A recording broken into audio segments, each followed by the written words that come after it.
अपने शरीर के ऊपर से सफाई करते होंगे, रोज़ शैम्पू लगाते होंगे, नीम वाला साबुन लगाते होंगे, इसी तरह से बहुत सारे लिक्विड भी आते हैं, उसे आप लगा करके ऊपर से खूब रगड़-रगड़ के साफ करते हैं। लेकिन कभी आपने सोचा, ऊपर से ज़्यादा हमारा शरीर अंदर से गंदा होता है। जब आप अंदर से अपने शरीर की सफाई करते हैं तो दोस्तों सभी बीमारियों से मुक्त होते हैं। क्यों? अब आप सोचेंगे हमारा अंदर से भी शरीर गंदा होता है। जी हाँ दोस्तों, ये जो दिन भर आप इधर-उधर टॉफ़ी, बिस्किट, चाय, नमकीन पीते खाते हैं, इसके जो वेस्ट पदार्थ है ये कहाँ जाते हैं? आपके अंदर पेट में जाते हैं, आँतों में जाते हैं और इसके वेस्ट पदार्थ आँतों में जाके चिपकने लगते हैं। फिर आपके आँतों में दोस्तों बहुत ज़्यादा मोटी लेयर बन जाती है, फिर जाके धीरे-धीरे आपको कब्ज़ की शिकायत होती है। वही कब्ज़ फिर जाकर के कब्ज़ बवासीर का कारण बनती है, भकंदर का कारण बनती है, एनल फिस्चुरा का कारण बनती है, गैस एसिडिटी का कारण बनती है, जब आपकी आँतें गंदी होती हैं। और दोस्तों जब आँतें गंदी होंगी फिर धीरे-धीरे आपकी किडनी डिफ़ेक्ट होगी, लीवर डिफ़ेक्ट होंगे, ईगोफ़ेगस डिफ़ेक्ट होगा, शरीर के जितने अंदर के ऑर्गन हैं, धीरे-धीरे डिफ़ेक्ट होते हैं, तब उसके लक्षण आपके शरीर पे आने लगते हैं। जैसे आपको बहुत ज़्यादा कील-मुहासे निकलने लगते हैं, शरीर में खुजलियाँ होने लगती हैं, शरीर में फोड़े-फुंसी निकलने लगते हैं, आपके शरीर पे दाग-धब्बे पड़ने लगते हैं, कुष्ठ रोग, तरह-तरह की बीमारियाँ होती हैं। हर एक बीमारी की जड़ है कि आप समझ लीजिए आपका अंदर से आंतें गंदी हो चुकी हैं। अंदर के जो पार्ट हैं वो गंदगी जमा हो चुकी है। अब उन्हें वॉश करने की ज़रूरत है, उन्हें सफाई करने की ज़रूरत है। तो दोस्तों 6 महीने में नहीं तो साल भर में एक बार अपने शरीर के अंदर से सफाई करिए। तो सफाई करने के कुछ और माध्यम हैं। तो दोस्तों ये कुछ चीज़ें हैं जिन्हीं का आप सेवन करके नेचुरल तरीके से आप अपने शरीर को अंदर से साफ कर सकते हैं। दोस्तों आपको ऊपर से रोज़ साबुन लगाने की ज़रूरत नहीं है। अगर आपका शरीर अंदर से क्लीन है, साफ है, तो दोस्तों आपको बाहर से साबुन, शैम्पू की ज़रूरत नहीं पड़ेगी। वो तो जब आपसे अंदर से शरीर गंदा है, तो आप कितना भी ऊपर रगड़-रगड़ के साबुन लगा लीजिए, कभी ठीक नहीं होगा। जब स्किन रोग होता है, लोग इतनी महँगी-महँगी दवाएँ खाते हैं, क्यों नहीं ठीक होता है? इसीलिए नहीं ठीक होता है। आप अंदर से शरीर की सफाई नहीं कर रहे, आप ऊपर से तो लगा रहे हैं, इससे कुछ फ़ायदा नहीं होगा। तो आज की वीडियो में दोस्तों अंदर से शरीर साफ करने के कुछ नेचुरल तरीके शेयर करेंगे और एक आसान तरीका बताएँगे जिसे आप बिना किसी दवा के, बिना किसी घरेलू नुस्खे के भी साफ़ कर सकते हैं। तो चलिए दोस्तों शरीर क्यों गंदा होता आप समझ गए। जो उल्टा-सीधा हम खाते हैं, उन्हीं के कारण उसके वेस्ट पदार्थ हमारे शरीर में जमा हो जाते हैं, जिसके कारण वो हमारा शरीर अंदर से गंदा होता है। बीमारियाँ, सारी बीमारियाँ हमारा शरीर जब अंदर से गंदा होता है तभी होती है। चाहे वो ब्लड प्रेशर हुआ, चाहे ब्लड शुगर हुआ, चाहे थायराइड हुआ, चाहे फैटी लीवर हुआ, चाहे दोस्तों पेट से संबंधित कोई बीमारी हुई, ये सारी बीमारियां जब हमारे शरीर में गंदगी जमा होती तभी होती है। तो साफ करने का सबसे पहला तरीका जो है, नुस्खा आपको कैसे तैयार करना है दोस्तों, सफ़ेद कद्दू आपको चाहिए, जिसे पेठा वाला कद्दू कहते हैं। कहीं कहीं इसे हनौआ कोहड़ा के नाम से भी जानते हैं। आपको चाहिए इसका 1 गिलास जूस। जूस को कैसे तैयार करना दोस्तों, ऊपर का छिलका निकाल दीजिए, अंदर का बीज निकाल करके आप 1 गिलास जूस को पीस लीजिए। अब जब इस जूस को आप निकालेंगे उसमें मिलाना है पुदीना की 8 से 10 पत्ती, धनिया की पत्ती कटी हुई 2 चम्मच। तो धनिया और पुदीना की पत्ती मिला करके उस जूस को 1 गिलास तैयार करिए। 1 गिलास का मतलब 200 ग्राम। 200 ग्राम जूस को लेना कब है? रोज़ सुबह खाली पेट। रोज़ सुबह खाली पेट का मतलब जब आप योगा, प्राणायाम, मेडिटेशन करके आएँगे, इसी 1 गिलास सफ़ेद पेठे वाले कद्दू वाला या सफ़ेद कद्दू वाला जूस आपको पीना है। बस इतना ध्यान देना है, जूस पीने के पहले कुछ नहीं खाना-पीना है और जूस पीने के 3-4 घंटे बाद तक आपको कुछ नहीं खाना-पीना है। 3-4 घंटे बाद तक आपके मुँह में कुछ नहीं जाएगा, चाय, नमकीन, बिस्किट कुछ नहीं।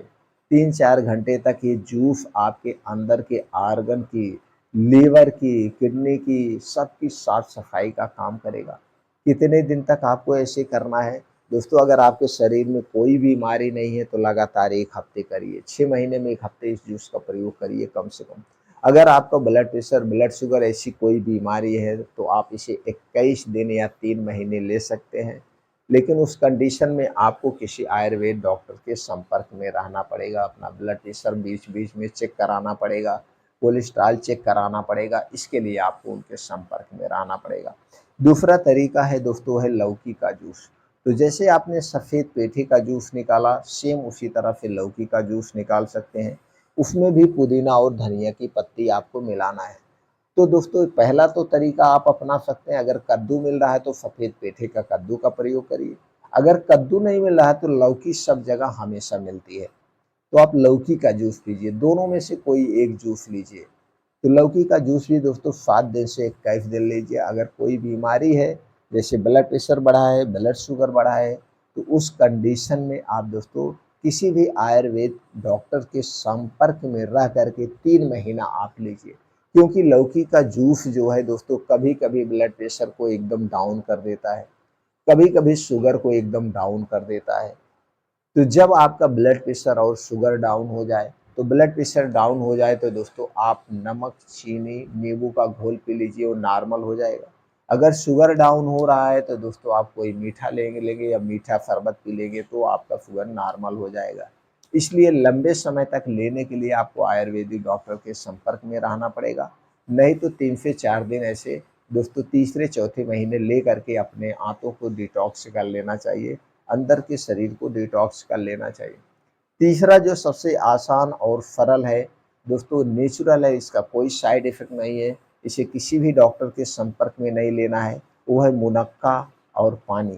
तो इसे कैसे लेना है दोस्तों, 15 से 20 मुनक्का लेना है। मुनक्का काला वाला होता है, इसके अंदर बीज होता है। तो 15 से 20 मुनक्का लेना है, इसे बढ़िया से धुलना है। धुलने के बाद 1 कप पानी में मिट्टी के बर्तन में 1 कप पानी में मिट्टी के बर्तन में रात को भिगो देना है और सुबह जब आप योगा, प्राणायाम, मेडिटेशन करके आएँगे तो सबसे पहले उस पानी को पी लीजिए, पानी को फेंकना नहीं है जिसमें आपने भिगोया है। पानी पीने के बाद पूरा मुनक्का आप खा जाइए चबा-चबा के। यहाँ पे भी वही कंडीशन लागू होगा, यानी इसे खाने के 3-4 घंटे बाद तक आपको कुछ भी नहीं खाना-पीना है, आपके मुँह में कुछ भी नहीं जाएगा। तो दोस्तों ये है एकदम नेचुरल तरीका, इसे आप 1 महीना, 21 दिन, 2 महीना, 3 महीना आप प्रयोग कर सकते हैं। इसके कोई साइड इफ़ेक्ट नहीं है, बस गर्भावस्था में स्तनपान कराते समय इनका प्रयोग नहीं करना है या आपको कोई गंभीर बीमारी है तो डॉक्टर की निगरानी में लेना है। अब दोस्तों जो सबके लिए सबसे सेफ और आसान तरीका है वो हम शेयर करने वाले हैं, वो है 16 घंटे का उपवास। दोस्तों आप डेली 16 घंटे का उपवास करके आप अपने शरीर के अंदर के आर्गन को डिटॉक्स कर सकते हैं। वो कैसे करना है? दोस्तों रोज़ शाम का खाना सूर्य डूबने के 1 घंटे पहले करिए, चाहे गर्मी हो, चाहे ठंडी हो, चाहे बारिश हो। सूर्य डूबने के 1 घंटे पहले आपको खाना खाना है और अगले दिन आपको 9 से 10 बजे के बीच खाना खाना है या 10 बजे के बाद आपको खाना खाना है। तो यहाँ डेली आप 16 घंटे का उपवास कर रहे हैं।